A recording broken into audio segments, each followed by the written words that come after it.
Lust, LUST, lust, कामुकता या काम वासना। मनुष्य को काम वासना ऊंचे से नीचे स्तर तक गिरा सकती है और वही अधिक काम वासना को नियंत्रण में रखने पर या पूरी तरह से कर्मयोग के मार्ग में चले जाने पर मानव अति आदरणीय बन जाता है और ऊंचे ओहदे तक पहुंच जाता है। बहुत सारे महामाहिम इसके दृष्टांत बनते हैं इस कलयुग में भी।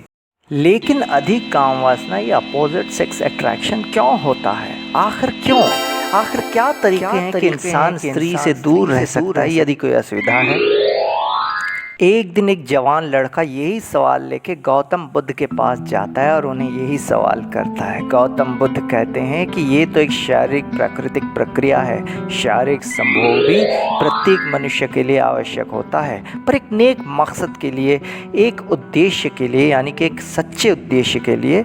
जैसे कि सच्चे उद्देश्य के साथ काम की पूर्ति होनी चाहिए, जैसे कि वंश वृद्धि। पर जब अधिक काम वेग या काम की तीव्रता नियंत्रण से बाहर चली जाती है तब मनुष्य का मति भ्रष्ट हो जाता है। मनुष्य पाप करने के आदी बन जाता है और गलत विचार यानी कि कुविचार का शिकार हो जाता है। परंतु वही गलत विचार को दूर कर लेने से वह ठीक भी हो जाता है। ध्यान भवन परमेश्वर जनार्दन में केंद्रित करते हुए अपने देश हित के लक्ष्य प्राप्ति के लिए व्यस्त रहते हुए जब मनुष्य अच्छा विचार मन में लाता है और निरंतर कर्म करता रहता है, सत्कर्म करता रहता है, तब गलत विचार नकारात्मक सोच मनुष्य के मन में नहीं रहता है और इस तरह इंसान इस समस्या से निजात पा जाता है, निजात पा लेता है, यानी कि समस्या का समाधान भी कर लेता है। हमारे हिंदू धर्म में भी भगवान श्री कृष्ण ने यही कहा है कि इंसान स्वयं का यानी कि खुद का दोस्त भी है और दुश्मन भी है, बस इंद्रियों को अपने वश में कर लेने पर या ना कर लेने पर। इंद्रियां यानी कि आँखें कान ये सब खुले रहते हुए भी इन्हें अपने वश में कर लेना चाहिए। भारत इतिहास में गौतम बुद्ध के समक्ष जब प्रथम बार महिलाओं को दीक्षा देने का प्रस्ताव आया तो उन्होंने साफ इनकार कर दिया। उन्हें महिलाओं से कोई संकोच नहीं था। उन्हें आपत्ति यह थी बस कि अधिकांश लोगों के आकर्षण का कारण बुद्ध है, बुद्धत्व नहीं है।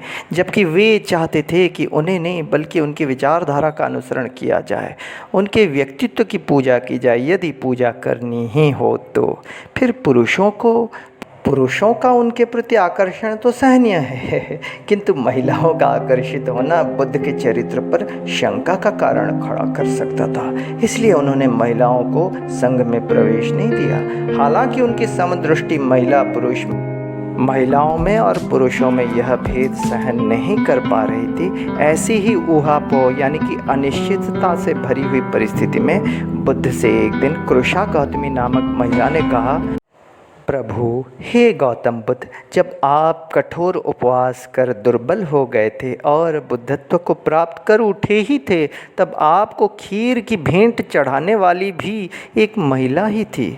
उसका भाव आपके प्रति भक्त और भगवान वाला था। इस भाव को तो दुनिया में कभी भी कहीं भी संदेह की दृष्टि से नहीं देखा जाता। मैं आपको बताना चाहती हूँ कि हम बुद्ध के लिए नहीं, बुद्धत्व को उपलब्ध होने के लिए ही आए हैं। कृपया हमारे इस भावना को समझिए, देखिए और हमारी भक्ति को स्वीकार कीजिए। प्रभु गौतम बुद्ध का असमंजस गौतमी की बातों से दूर हो गया और उन्होंने महिलाओं के लिए संघ के द्वार खोल दिए। प्रसन्नता की बात यह रही कि बुद्ध ने जिस ऊंच कोटि और पवित्र भावना में वशीभूत होकर महिलाओं को दीक्षा दी थी, शिक्षा दी थी, बदले में उन्होंने भी उसका पूर्ण सम्मान किया। सम्मान ही सब कुछ है। गुरु शिष्य का संपर्क ही सम्मान के ऊपर आधारित है और संघ का नाम ऊंचा किया। वस्तुतः अर्थात नारी, माँ, पत्नी, बहन आदि सभी रूपों में स्नेह और स्नेहमयी और संरक्षण की पवित्र गंगा प्रवाहित करती है।